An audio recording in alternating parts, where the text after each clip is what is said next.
Hola, ¿cómo están? Vamos a hablar esta vez de este librito que tengo acá, El umbral de la noche, del señor Stephen King. El umbral de la noche, antes de que nos metamos con la reseña como tal, es un libro de varios cuentos o relatos que está contenido en este librito y que voy a ir detallando cada uno y qué me parecieron. Bueno, sin más, vámonos con la presentación y continuamos.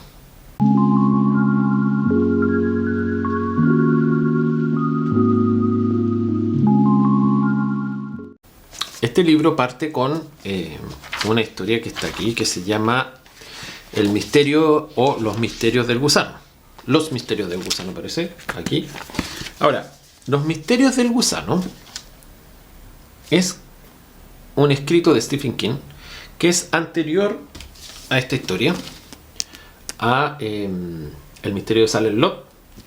Estaría Los misterios del gusano y después el de Salem's Lot, en ese orden. Ahora, Los misterios del gusano es una historia de Charles que se va a vivir en una casa y siente que hay ruidos detrás de las paredes. Y básicamente piensa que son ratas al comienzo y se empieza a dar cuenta que es muy anormal. Y en un momento, entre un hueco en la pared, encuentra un mapa de otra ciudad que estaba abandonada, que era Jerusalem's Lot.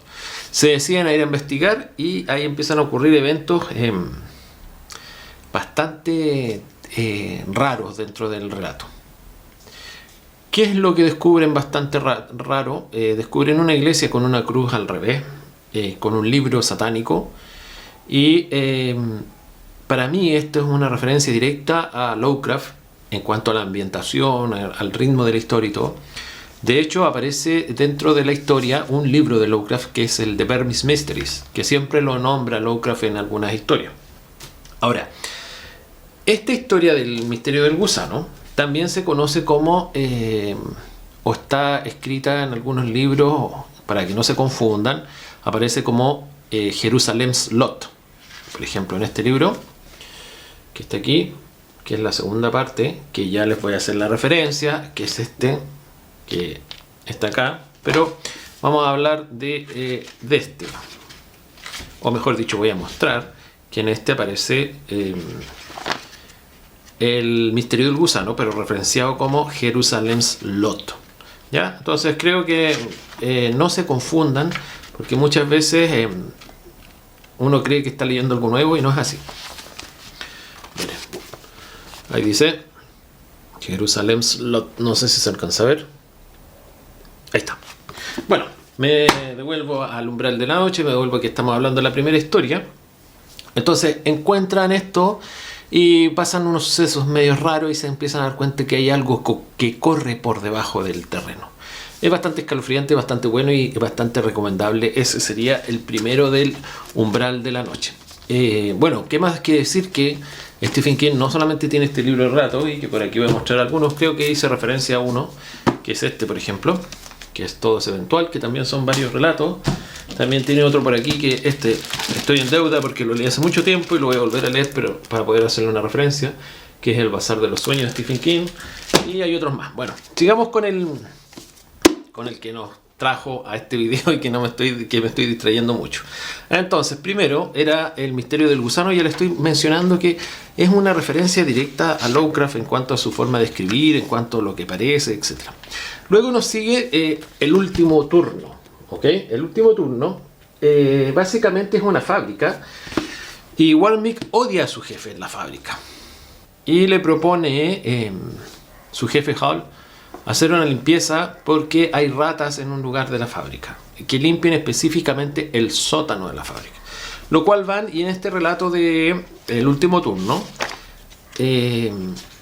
básicamente está lleno de ratas. Te empiezan a escribir las ratas, las condiciones que pasan, etcétera, cuando están limpiando los sucesos.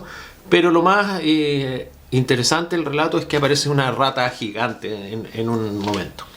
Y eso sería con El último turno. ¿Qué puedo decir? Me entretuvo, no es algo espectacular, pero sí me entretuvo. Viene Marejada Nocturna, que es otro relato que aparece en este libro después del que mencioné recién. Marejada Nocturna, hay una gripe en el mundo que se conoce como la A6. Ellos vienen de quemar viva a una persona y te empiezan a relatar eso, y al final de la historia es como que aparte de todo este suceso que tuvieron, uno de ellos empieza a confesarle que siente síntomas de esta gripe. Me gustó, pero al final como que no sé qué sentido quería darle a este cuento Stephen King, porque realmente no sé para dónde iba. Bueno, después viene el relato que se conoce como Soy la Puerta, y es un paralítico que trabajó como astronauta. Y tal como lo dice el relato, Soy la Puerta, él ahora es la puerta hacia la vida de los extraterrestres. Creo que ese Soy la Puerta pasó así como... lo leí y no logré entender muchas cosas. Creo que es culpa mía, así, muy desconcentrado. Entonces no saqué la esencia de ese relato. Después viene La Trituradora. Aquí es una fábrica donde comienza a tomar vida una máquina. Perdón, es una tintorería. Comienza a tomar vida y esta máquina tiene... hay muchos accidentes con esta máquina, y empiezan a investigar y se empiezan a dar cuenta que a final de cuentas que la máquina había cobrado vida.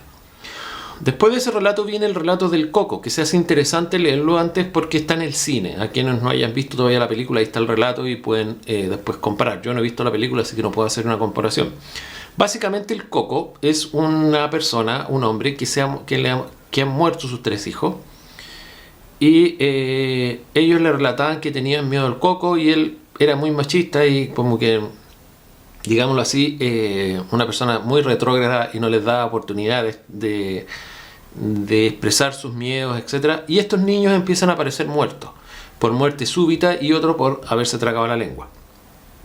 Básicamente es la descarga a un psicólogo de lo que había pasado y de que él pensaba que había sido el Coco el que había realizado las muertes de esto, y su psicólogo cómo lo empieza a orientar.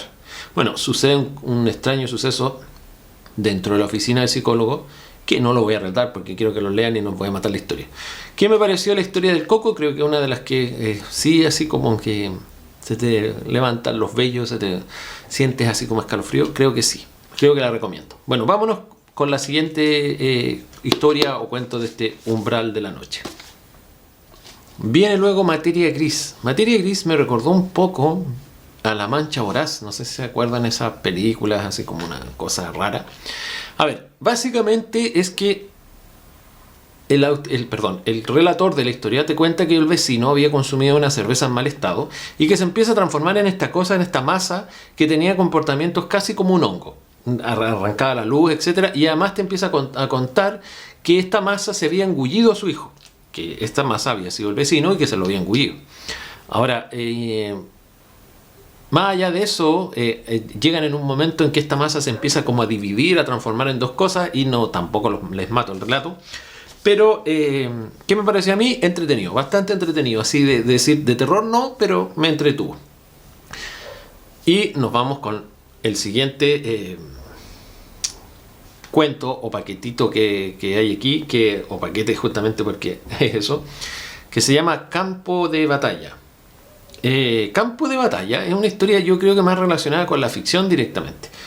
Es un personaje que hace una compra, o le llega, no recuerdo si compra o le llega una caja a su casa, la cual contiene ciertos juguetitos de guerra, soldaditos, helicópteros y todo eso, y se empieza a dar cuenta que estos juguetitos empiezan a tomar vida y empiezan a atacarlo.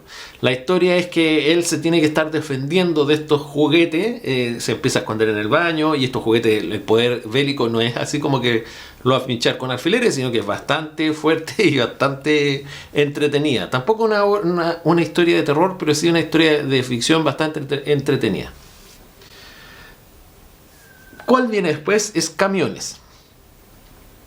A ver, aquí yo lo voy a resumir básicamente. Camiones me entretuvo bastante. En Camiones, los autos, los camiones y todo esto, toman una especie de vida y arrinconan al hombre. Entonces los relatos son como dentro de, si no me equivoco, de como un parque comercial o algo así, pero que están todo lo que queda como de la humanidad arrinconada ahí, porque los camiones, los autos y todo los seguían y los arrinconaban y trataban como de liquidarlos. ¿Qué pasa en un momento del cuento? Que estos autos se empiezan a dar cuenta que no tenían benzina, o diésel, o como quieran llamarlo, y se empieza a agotar, y empiezan a darse cuenta los camiones que necesitan la ayuda del hombre. Y empiezan a tocar la bocina por fuera, empiezan a asediar, etc. Y termina en una historia bastante entretenida. Es una historia ficción bastante entretenida. Veamos cuál es la siguiente. A ver, si no lo noté, porque a veces me confundo, no lo dejamos pasar. Si no, ustedes me van a apoyar. Oye, no comentaste tal. A ver, dijimos que el último que habíamos comentado de camiones y ahora nos corresponde. Veamos. A veces vuelven. A ver, a veces vuelven es de un profesor que está traumatizado por la muerte del hermano. Hay una investigación por esto. Este profesor tiene pesadillas recurrentes con lo que pasó. Siempre hubo una sospecha de 3 individuos. Y estos individuos, podría decirse que no es que se dieran a la fuga, pero no se los pudo como culpar directamente del suceso. Y aquí ocurre algo raro con el profesor. Porque llegan 3 chicos idénticos a los asesinos de su hermano. Entonces, empieza a investigarlo, empieza a ver como un tira y afloja en el libro. Y en un momento se da cuenta que estos 3 no son, o sea, digamos, no es que fueran parecidos, son los mismos, pero en realidad son muertos vivientes. Y ahí el libro se pone bastante interesante y termina con una especie de ritual. Ese me gustó mucho. Ahora, veamos cuál era el otro. La primera fresa es un relato que hay como una niebla que inunda todo. Tiene, digámoslo así, a diferencia de la niebla, el otro relato de Stephen King, esta niebla tiene como una particularidad, donde se va pasando, digamos así, empiezan a emerger seres fantásticos. Y en un invierno aparece un cadáver de una chica que el personaje principal conocía y que todos conocían. Entonces ahí es donde empiezan a darse cuenta que esta niebla tiene algo extraño. Siguen apareciendo más muertos en esta. Y pasan cosas bastante extrañas. ¿Qué me pareció a mí? Realmente la tuve que leer. Esa sí, la tuve que leer como 2 veces porque no sabía o no entendía muy bien qué era lo que pasaba. Bueno, después viene La Cornisa. Es un tipo que está acorralado por el marido. O sea, él es el amante de la esposa de este tipo.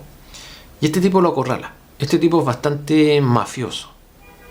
Y lo amenaza con la mujer de él, que ya la tenía media sometida.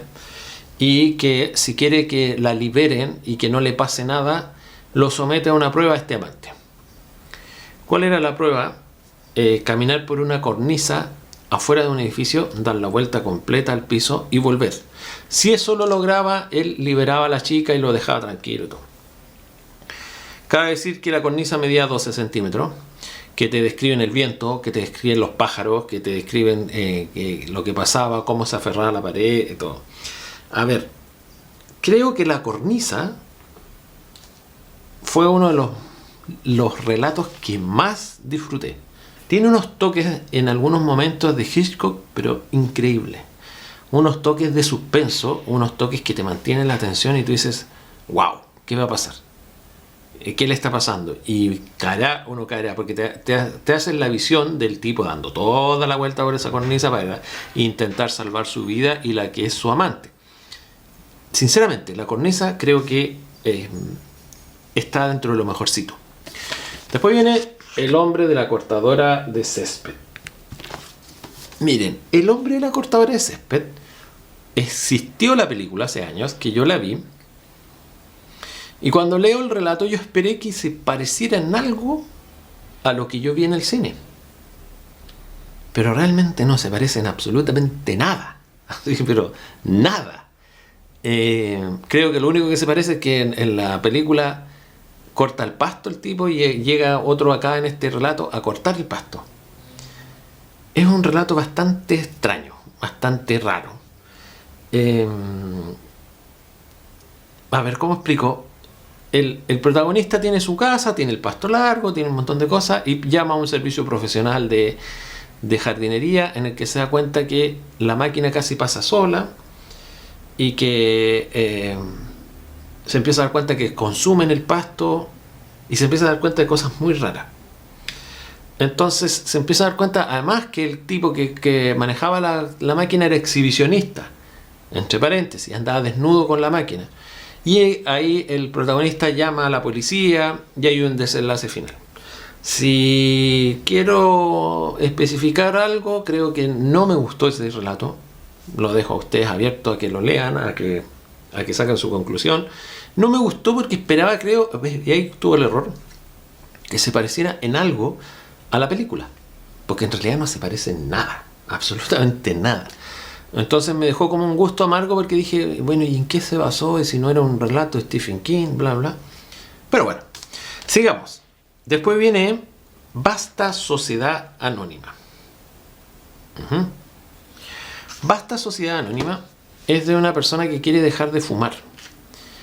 Y le recomiendan un lugar o un centro donde puede hacerlo. Le pasan una tarjeta y le dicen que vayan, que la persona que se lo recomienda dice que yo dejé de fumar como 24 horas y te los recomiendo, son buenísimos, bla bla.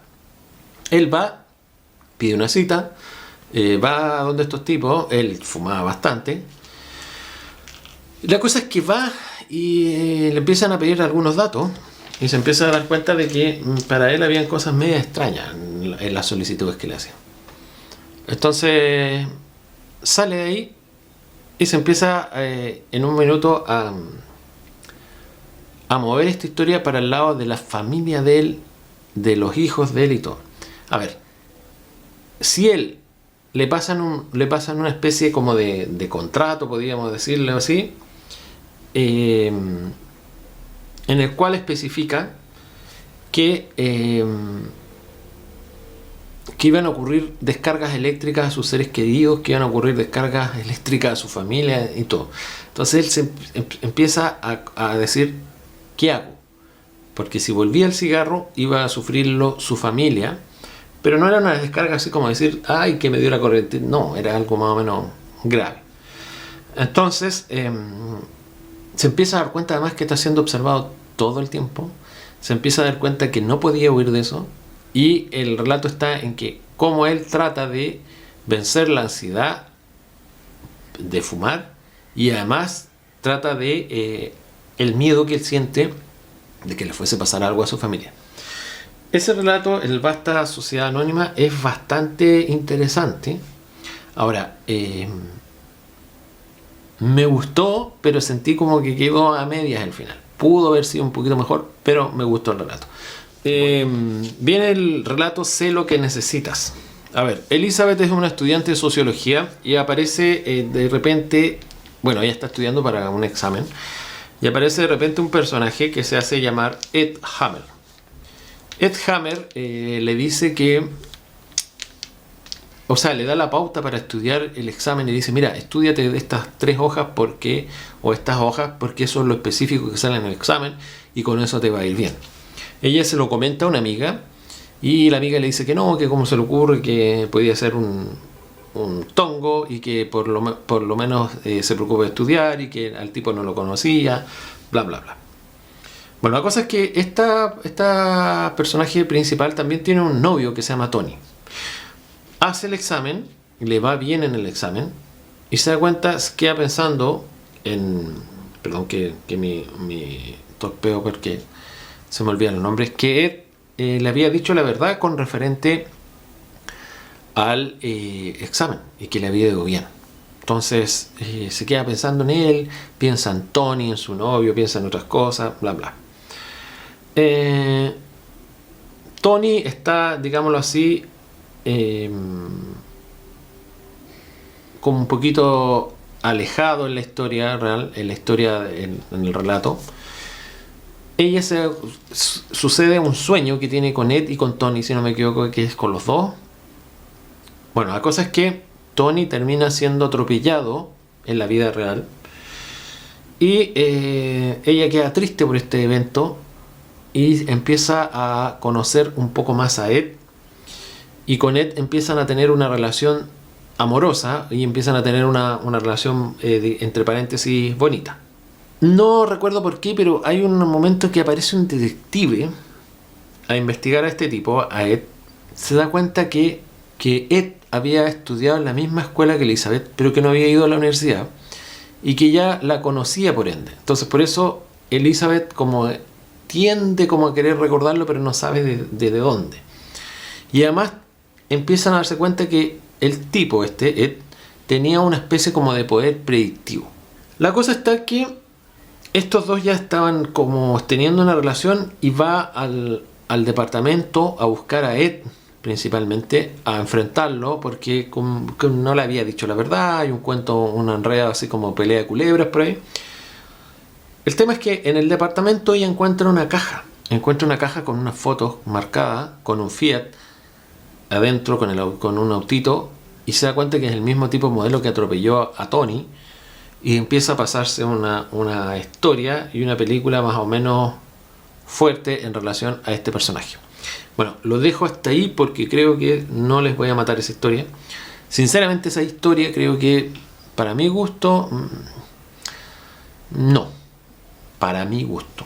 Si alguien lo lee y dice, oye, ¿sabes qué, José? A mí me pareció buena, déjeme en sus comentarios por qué le pareció buena, etc. Nos vamos con el siguiente relato, que parece que son Los chicos del maíz. Yo, gracias a Dios, no vi la película, sino que leí el relato primero y después vi la película. A ver, Los chicos del maíz, si no me equivoco, el protagonista se llama Burt y la coprotagonista se llama Vicky.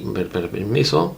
Sí, Burt y Vicky. Ellos dos van manejando un automóvil y en un momento van pasando por una carretera, por una autopista que está rodeada de maizales. Mientras manejan, se ponen a discutir y de repente sienten que golpean algo. Cuando sienten que golpean algo, miran por el espejo retrovisor, frenan, se detienen por supuesto y se dan cuenta que era un niño. Toman este niño, porque todo era maizal, y toman la decisión de que lo iban a subir el cadáver, porque estaba muerto, a el maletero. Lo suben al maletero y en el momento de subirlo descubren que había un crucifijo de los maíces elaborado con eso, y lo encuentran ya algo extraño. Se deciden a que en el siguiente pueblo iban a informar a la policía, iban a informar de lo sucedido y se ponen a manejar en búsqueda de un pueblo. Están manejando y ponen la radio y hay discursos, perdón, no hay discursos, sino que hay relatos en la radio religiosos. Relatos sobre Dios, más o menos como el fin del mundo y todo ese tipo de cosas. Siguen conduciendo y encuentran un pueblo. El pueblo está abandonado por completo. Y cuando bajan al pueblo, se empiezan a dar cuenta que se sienten observados, que se sienten que alguien los está mirando desde los maizales. Escuchan risas de niños y las risas de niños les parecen medias tétricas. Se dan cuenta que hay algunos lugares que están como siendo como mantenidos, digámoslo así, y encuentran una iglesia. Al encontrar esta iglesia entran y se dan cuenta que hay un culto en esa iglesia y leen que como una de las instrucciones de este culto era que los niños podían llegar hasta los 19 años y después debían ser sacrificados. Cuando leen esto y otras cosas más, se deciden a salir. Al salir hay unos niños con armas blancas rodeando el auto que ellos tenían, intentan entrar al auto pero no pueden. En ese forcejeo a ella la apuñalan y él arranca por los maizales. Él, cuando va arrancando por los maizales, descubre una mujer crucificada que no tenía solamente con la cuenca los ojos. Descubre otro, si no me equivoco, de cura y de policía, y escucha la voz de un niño que dice que vendría como una especie del monstruo del maizal o el monstruo verde a los sacrificios, y le dice: el que marcha detrás de las hileras. Sinceramente, el cuento me pareció bastante bueno, me pareció bien desarrollado. Sí me perdí en un punto, tuve que volver, pero entré nuevamente y vi cuál era la orientación. Si comparo el cuento con la película, yo me quedo lejos con el cuento. La película la vi, la encontré, la tuve que ver así como en 1,5, escuchando, porque ya era una cosa como que no me calzaba, ni tampoco me lograba, ¿cómo se dice?, mantener en suspenso. No es una mala adaptación, pero me quedo con el libro. Bueno, veamos cuál cuento viene ya, que vamos a terminar, creo. Porque nos falta poquito. Si nos faltan 1, 2, 3, 4 y estamos listos. El último peldaño de la escalera. Ya. Aquí son unos hermanos que jugaban en un granero. Y tenían que subir una escalera para lanzarse. Básicamente este relato es que la hermana de él se lanza, sufre un daño, el papá lo culpa y este hermano recibe una paliza enorme de parte del papá por todo lo que había sucedido y lo golpea, le da unos azotes. La vida los separa y el hermano se dedica a estudiar leyes y la hermana, no sé por qué, porque no lo explica muy bien por qué pasa eso, acaba como prostituta. La hermana describe cartas, él le dice que no puede ir por las cosas de su trabajo, que no tiene tiempo, que no se puede juntar con ella, bla bla. La hermana toma una decisión y se suicida. Cuando se suicida, antes de suicidio, deja una nota diciéndole que lo mejor que podía haber pasado es que él hubiese muerto en el granero y no ella haber sufrido la consecuencia que tenía el accidente. Me gustó, pero no entendí muy bien hacia dónde quería llegar con el relato. Sinceramente me perdió qué es lo que pasaba, qué nos quiere dejar. He pensado bastante en este relato y sinceramente no calzo en qué quiere dejar Stephen King con este relato. O si este relato enlaza a otra historia que posiblemente pueda pasar por ahí, en algún minuto lo descubro. Bueno, nos vamos con el siguiente relato, que es El hombre que amaba las flores. El hombre que amaba las flores es un relato de un chico que viene de la guerra de Vietnam. Te dan ese detalle como que viene ya, por decirlo así, con alguna experiencia media traumática. Él compra flores para Norma, que era su amor. Tiene poco dinero según lo que dice el relato, pero logra tener un ramo de flores más o menos bonito. Se va a acercar a una chica que supuestamente es Norma y ella le dice que no es Norma, y él saca un martillo y se va a lanzar contra ella para intentar matarla. Ella huye, trata de refugiarse. Bueno, el relato en sí, se dan cuenta en un momento que este tipo ya había matado a 5 mujeres antes porque no eran Norma, y él se hacía llamar Amor. Entonces el relato en sí es que él va con este ramo de flores buscando a Norma y cada mujer que no era Norma la iba matando. Ese es el hombre que amaba las flores. Sinceramente no me gustó, no le encontré mucho sentido a ese relato, pero está dentro y quería comentarlo. Luego viene Un trago de despedida. Un trago de despedida es un cuento que viene después de este. Después del misterio de Salem Lot.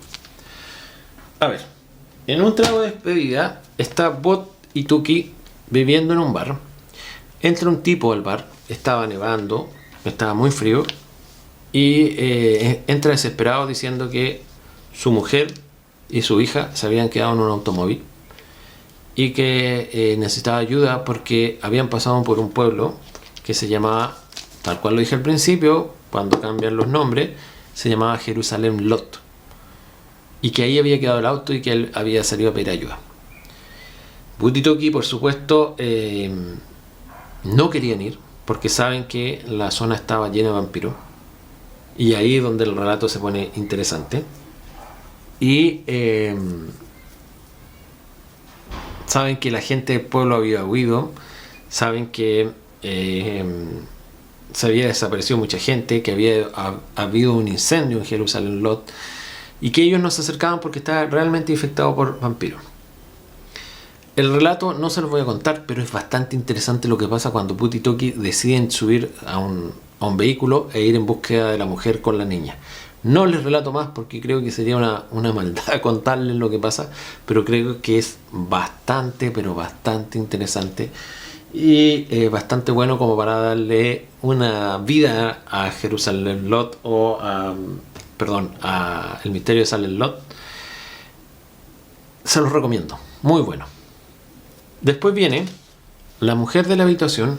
Es el relato de un hombre que va a una sala de un hospital porque su madre ha quedado paralítica. Antes de ir a la sala del hospital, él decide tomar licor, emborracharse un poco, porque para él la situación es bastante complicada y difícil, porque además sabe que su madre va a morir con la misma situación que su abuela, de una condición que se conocía como uremia. Él decide, para no hacer sufrir a su madre, practicar una especie de eutanasia y le da unas drogas. Se las pone en la mano y la mamá se da cuenta de lo que está haciendo el hijo, y para que no fuera cómplice le dice que quiere dormir, que quiere descansar, y le entrega unas instrucciones para que él no fuese cómplice de esto. Se dan un beso, él se va a su casa, llega a su casa, se sienta frente al televisor y se da cuenta que le hubiera gustado darle más que un beso. Pensaba en haber aprovechado más ese momento, digamos así. Es un cuento bastante... ¿cómo puedo definirlo Porque no se aleja ni de la ficción ni nada, no es terror ni nada, pero bastante triste en realidad. Triste en la toma de decisiones y todo. Con eso se cierra El umbral de la noche, con eso se terminan los cuentos en general, o los relatos que aparecen dentro de este libro. Bueno, en general el libro a mí me parece bastante entretenido. Me parece que las historias, hay unas que son muy buenas y hay otras que a veces me perdía y tenía que volver a releer, porque cuando pierdo el interés como que estoy leyendo pero en el aire. En general la historia buena, me gustó mucho que conocer de dónde provenían ciertas cosas de películas, etcétera. Eso me lo hizo más entretenido. Sé que no he estado muy activo con el canal, voy a intentar activarme mucho más. Tengo pendientes bastantes libros, entre esos que se los quiero comentar, que es el de Cuentos de los mitos de Cthulhu, que salen muchos cuentos que también voy a ir así como lo hice hoy, uno por uno, y dando mi opinión, un breve análisis, o no análisis, una breve sinopsis, y después especificando a mí qué me pareció, si tienen relación con algún otro libro, etc. Para los que leyeron el misterio de Salem Lot, hay dos historias, ya lo dije en el video, una anterior y una después del misterio de Salem Lot. El misterio del gusano, si no me equivoco, estoy con la mente bastante frágil en este rato, estoy como distraído. Bueno, los que son los misterios del gusano, que está antes, y el que comentamos hace poquito, que es Un trago de despedida, que es el tipo que la mujer con la niña se quedan en Jerusalem Lot y están atrapados ahí. Está también El Coco, que está en el cine. Está El hombre de la cortadora de césped, o El hombre del jardín, que apareció en su tiempo. Y está también Los chicos del mes. Por lo tanto, si les gusta el cine y les gusta ver las relaciones, se los recomiendo. No es un mal libro, no puedo decir que los relatos son malos, porque me gustaron bastante, me entretenieron bastante y cumple con su función. Bueno, esperando que te haya gustado este video, déjame tus comentarios por acá abajo. Nos vemos en mi siguiente video, que estés muy bien, cuídate, muchas gracias, adiós, nos vemos.